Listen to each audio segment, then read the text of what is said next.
ओम शांति। ये एक बहन का छोटा सा अनुभव है।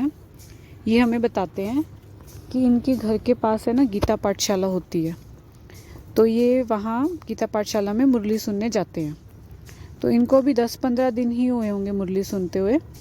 तो ये कहते हैं मैं मुरली सुनती हूँ तो मुझे बहुत अच्छा लगता है।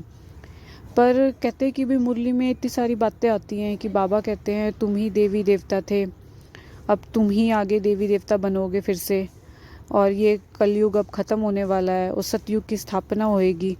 तो कहते हैं ये ना इन सब बातों पे ना विश्वास नहीं कर पा रहे थे, निश्चय नहीं हो पा रहा था। पर कहते हैं जब मुरली सुनती थी तो मुझे बहुत अच्छा फील होता था, बड़ी अंदर में शांति महसूस होती थी।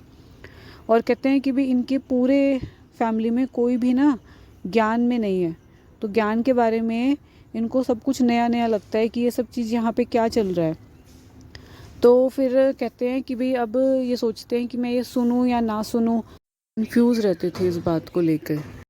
तो ये बताते हैं कि एक बार इनके साथ क्या हुआ, ये मुरली सुन रहे थे, तो मुरली सुनते सुनते इनको नींद आ गई और ये ना कुर्सी पे ही सो गई। और इन्होंने क्या देखा कि भाई जो इनकी स्वर्गवासी माता जी हैं वो इनके सामने आ गई। और ये कहते हैं कि बहुत साल हो गए थे इनको गुजरे, तो ये कभी इनको दिखाई नहीं देते थे। पर लेकिन उस दिन मुरली सुनते सुनते कैसे ये सामने आए और इन्होंने ना ऊपर की तरफ इशारा किया। और जैसे ही इनकी आँख खुली तो इन्होंने देखा कि भाई जो दीदी मुरली सुना रहे हैं ना वो भी यही चीज़ बता रहे हैं कि परमात्मा एक है, निराकार है और ऊपर रहता है परम धाम में, उनका नाम शिव है। तो ये कहते हैं मुझे 1 सेकंड में निश्चय हो गया कि मुझे ये ज्ञान लेना ही है। और ये कहते हैं कि भी मुझे ऐसा ही लगा जैसे मेरी स्वर्गीय माँ मुझे ज्ञान का ही रास्ता दिखाने आए थे। तो इन बहन को अब 2 साल हो गए हैं ज्ञान में।